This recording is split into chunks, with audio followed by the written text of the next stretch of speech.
back again to Legal Services with SAIBU Ewade, and as usual, I am your host, SAIBU Ewade. A very good morning to you all.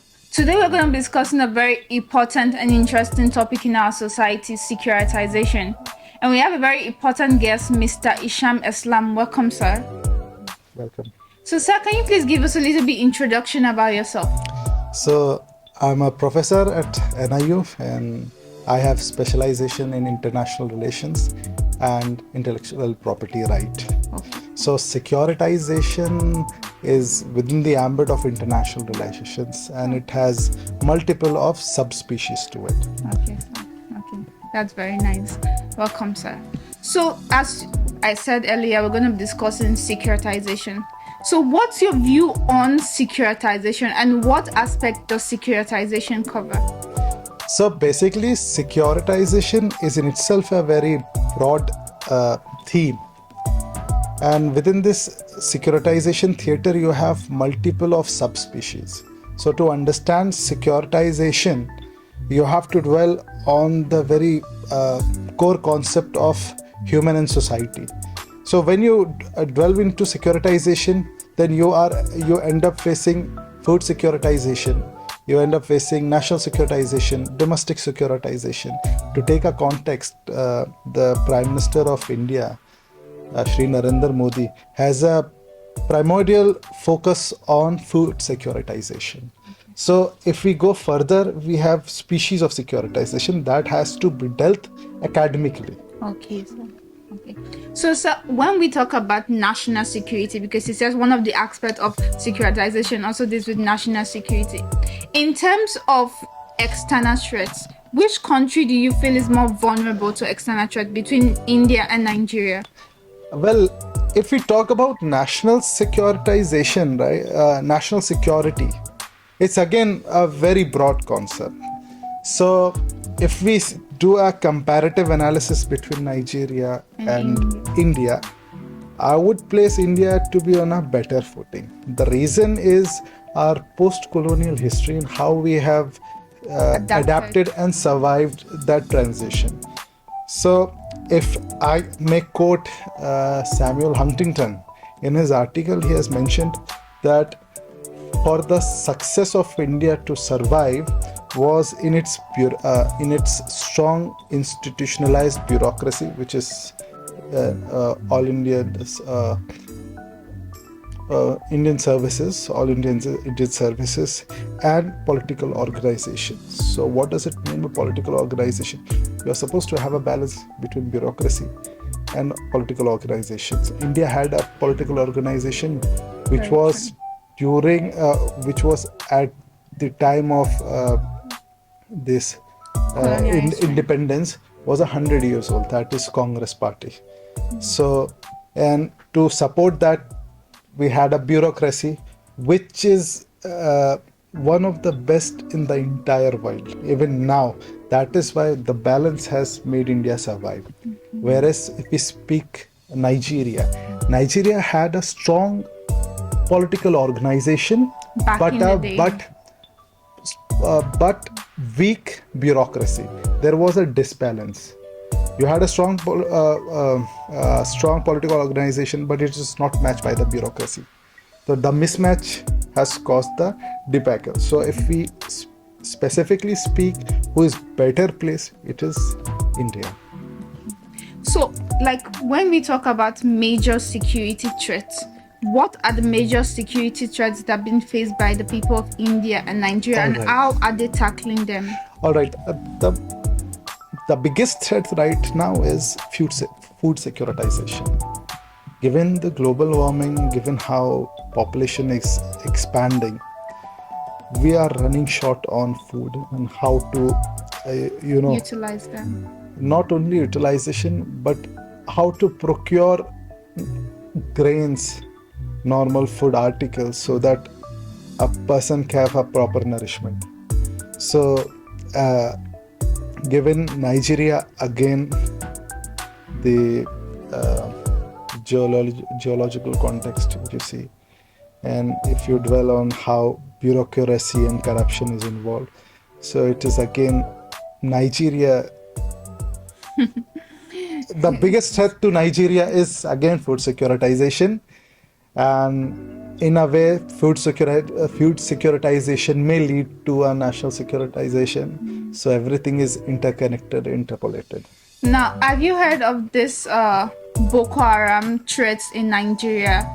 Recently, we had like apart from Boko Haram, we also had like a mass protest in Nigeria that I usually say they were of a mass gathering, but this was not just for mass gathering. It was basically a riot towards the government policies and towards the government security in the country and towards the whole entire government bureau as a whole. Okay, so if I understand the question correctly, the struggle of Nigerian people against the establishment, and the struggle is also against the tacit support which the Nigerian government extends to Nigerian government, but the political establishment that extends to Boko Haram. Yeah. Again, Boko Haram now is a serious concern. It is directly related to national security. How it is related to national security? Because it is interfering in the day-to-day activities of the state as well as of the people.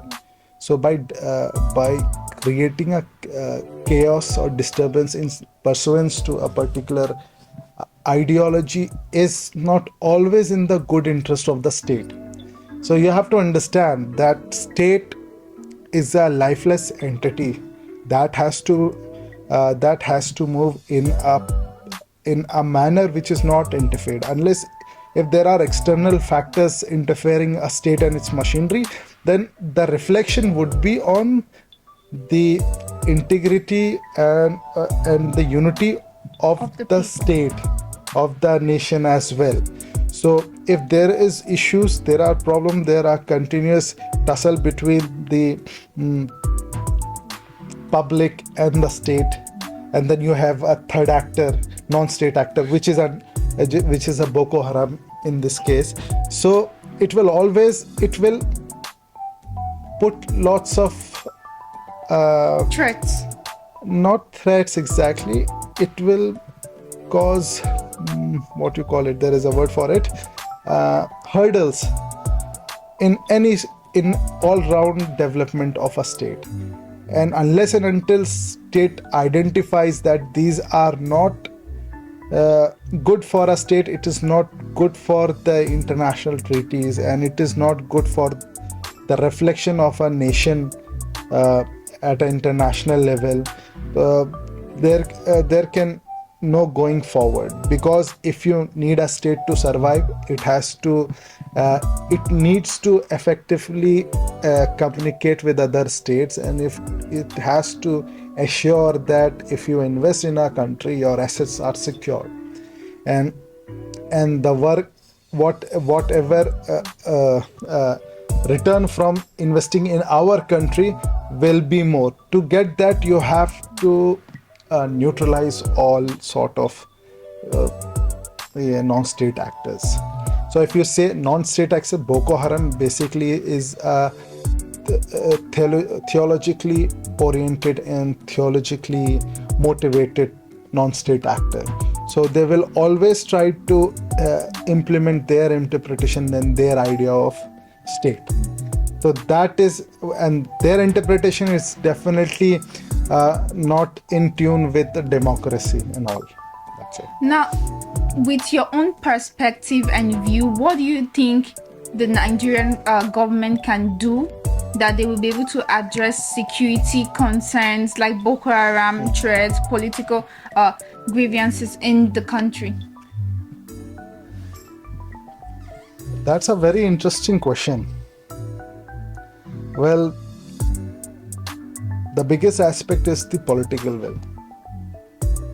The establishment must have a political will to address this issue. The establishment must be in a position not to get influenced by their personal biases. At the end of the day, what happens is that our personal our personalities and what we think reflects on the functions and how state operate, right? So it is extremely important that you make a differentiation. You are able to differentiate between what is right for the state and what is right for yourself. You cannot implement whatever you are thinking or whatever your whims and fancy on the state. So to address this issue, political will is Very much critical. important. And then again, bureaucracy needs to be addressed in Nigeria. Can you please emphasize on this bureaucracy? Because Yes. like we are using legal terms, most people might not understand the terms. Okay, so bureaucracy, India has a very good relation with Nigeria. Nigeria may come to an memorandum of understanding or agreement with India to train the Nigerians officials under this All India. all Indian services, or what you call it, IS, Indian Administrative Services. So because we have the best in the world, so if Nigerian government take a steps forward and it sends its diplomats and bureaucrats to India to be trained under our structures, so I think that will help Nigeria a lot. Through bureaucracy you can also address corruption and all. For this reason we are such a big country and we are surviving so great. Yeah. We are India is like an independent country Exactly. that has been on its own Exactly. and keep on improving. Exactly. We are a country that is not only complying with international laws, international treaties, with the Charter of United Nations. We're also a country that we are giving a world a new model of governance. That you do not need to align yourself with the superpower structures. We can, like the American structure or the USSR. We do not need to align ourselves with a particular ideology. We are in itself showing a new torch to the world, how to get your affairs. For example, in all aspects of affair, may it be your international relations, may it be your bureaucracy, may it be your law and order. So we are proving ourselves, and I'm hopeful that in coming 40 to 50 years, we could surpass China in a way that we honor the human rights in a manner that is acceptable to democracy and to society as well. and the society as well. We can see we are plethora of small nationalities living together. We have different cultures and we are surviving pretty good. It's evident. And in a coming year we will be a crucial player in providing a security plus or a proper securitization, a model of securitization. And we are definitely a regional hegemon for South Asia, and most probably we will also be a global hegemon. This is it. Thank you so much, sir. Thank you so much, sir.